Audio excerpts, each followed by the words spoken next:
जय गुरु जी। शिव महापुराण श्री रुद्र संहिता द्वितीय खंड छठा अध्याय संध्या की तपस्या। ब्रह्मा जी बोले, हे महाप्रज्ञ नारद, तपस्या की विधि बताकर जब वशिष्ठ जी चले गए तब संध्या आसन लगाकर कठोर तप शुरू करने लगी। वशिष्ठ जी द्वारा बताए गए विधान एवं मंत्र द्वारा संध्या ने भगवान शिव की आराधना करनी आरंभ कर दी। उसने अपना मन शिव भक्ति में लगा दिया और एकाग्र होकर तपस्या में मग्न हो गई। तपस्या करते करते 4 युग बीत गए। तब भगवान शिव प्रसन्न हुए और संध्या को अपने स्वरूप के दर्शन दिए, जिसका चिंतन संध्या द्वारा किया गया। भगवान का मुख प्रसन्न था, उनके स्वरूप से शांति बरस रही थी। संध्या के मन में विचार आया कि महादेव की स्तुति कैसे करूं। इसी सोच में संध्या ने नेत्र बंद कर लिए। भगवान शिव ने संध्या के हृदय में प्रवेश कर उसे दिव्य ज्ञान दिया, साथ ही दिव्य वाणी और दिव्य दृष्टि भी प्रदान की। संध्या ने प्रसन्न मन से भगवान शिव की स्तुति की। संध्या बोली, हे निराकार परम ज्ञानी लोक सृष्टा भगवान शिव, मैं आपको नमस्कार करती हूँ, जो शांत, निर्मल, निर्विकार और ज्ञान के स्रोत हैं, जो प्रकाश को प्रकाशित करते हैं।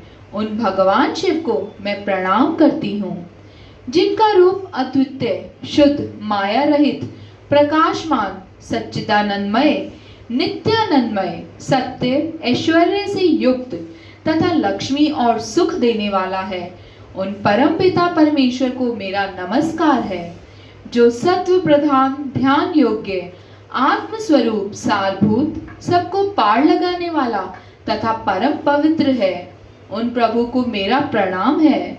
भगवान शिव आपका स्वरूप शुद्ध, मनोहर, रत्नमय, आभूषणों से अलंकृत एवं कपूर के समान है। आपके हाथों में डमरू, रुद्राक्ष और त्रिशूल शोभा पाते हैं। आपके इस दिव्य, चिन्मय, सगुण, साकार रूप को मैं नमस्कार करती हूँ। आकाश, पृथ्वी, दिशाएं, जल, तेज और काल सभी आपके रूप हैं। हे प्रभु, आप ही ब्रह्मा के रूप में जगत की सृष्टि, विष्णु रूप में संसार का पालन करते हैं। आप ही रुद्र रूप धरकर संहार करते हैं, जिनके चरणों से पृथ्वी तथा अन्य शरीर से सारी दिशाएं, सूर्य, चंद्रमा एवं अन्य देवता प्रकट हुए हैं। जिनकी नाभि से अंतरिक्ष का निर्माण हुआ है, वे ही सद्ब्रह्म तथा परब्रह्म हैं। आपसे ही सारे जगत की उत्पत्ति हुई है, जिनके स्वरूप और गुणों का वर्णन स्वयं ब्रह्मा विष्णु भी नहीं कर सकते। भला उन त्रिलोकीनाथ भगवान शिव की स्तुति मैं कैसे कर सकती हूँ? मैं एक अज्ञानी और मूर्ख स्त्री हूँ।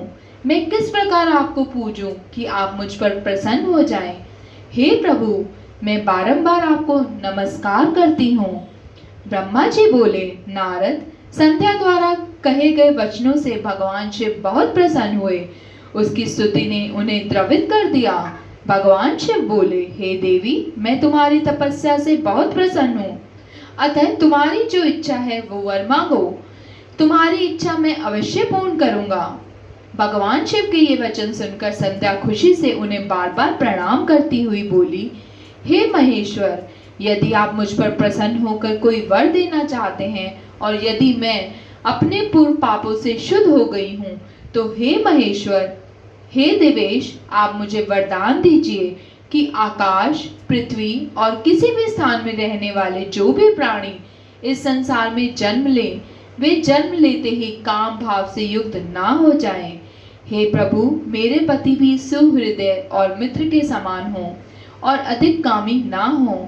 उनके अलावा जो भी मनुष्य मुझे सकाम भाव से देखे, वह पुरुषत्वहीन अर्थात नपुंसक हो जाए।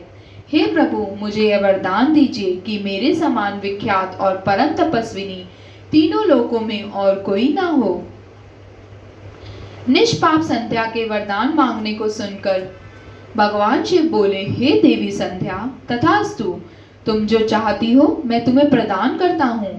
प्राणियों के जीवन में अब 4 अवस्थाएं होंगी। पहली शैशवावस्था, दूसरी कौमार्यावस्था, तीसरी यौवनावस्था और चौथी वृद्धावस्था। तीसरी अवस्था अर्थात यौवन अवस्था में ही मनुष्य सकाम होगा। कहीं कहीं दूसरी अवस्था में अंत में भी प्राणी सकाम हो सकते हैं। तुम्हारी तपस्या से प्रसन्न होकर मैंने यह मर्यादा निर्धारित की है। तुम परम सती होगी और तुम्हारे पति के अतिरिक्त जो भी मनुष्य तुम्हें सकाम भाव से देखेगा वह तुरंत पुरुषत्वहीन हो जाएगा। तुम्हारा पति महान तपस्वी होगा जो कि 7 कल्पों तक जीवित रहेगा। इस प्रकार मैंने तुम्हारे द्वारा मांगे गए दोनों वरदान तुम्हें प्रदान किए हैं। अब मैं तुम्हें तुम्हारी प्रतिज्ञा को पूर्ण करने का साधन बताता हूँ। तुमने अग्नि में अपना शरीर त्यागने की प्रतिज्ञा की थी। मुनिवर मेघातिथि का यह एक यज्ञ चल रहा है जो कि 12 वर्षों तक चलेगा। उसमें अग्नि बड़े जोरों से जल रही है। तुम उसी अग्नि में अपना शरीर त्याग दो। चंद्रभागा नदी के तट पर ही तपस्वियों का आश्रम है जहाँ मां यज्ञ हो रहा है। तुम उसी अग्नि से प्रकट होकर मेघातिथि की पुत्री होगी। अपने मन में जिस पुरुष की इच्छा करके तुम शरीर त्यागोगी वही पुरुष तुम्हें पति के रूप में प्राप्त होगा। संध्या, जब तक तुम इस पर्वत पर तपस्या कर रही हो तब त्रेता युग में प्रजापति दक्ष की बहुत सी कन्याएं हुई।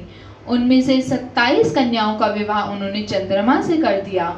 चंद्रमा उन सबको छोड़कर केवल रोहिणी से प्रेम करते थे। तब दक्ष ने क्रोधित होकर उन्हें श्राप दे दिया। चंद्रमा को शाप से मुक्त करने के लिए उन्होंने चंद्रभागा नदी की रचना की। उसी समय मेघातिथि यहाँ उपस्थित हुए। उनके समान कोई तपस्वी ना है ना होगा। उन्हीं का ज्योतिष्ठोम नामक यज्ञ चल रहा है जिसमें अग्निदेव प्रज्वलित है। तुम उसी आग में अपना शरीर डालकर पवित्र हो जाओ और अपनी प्रतिज्ञा पूरी करो।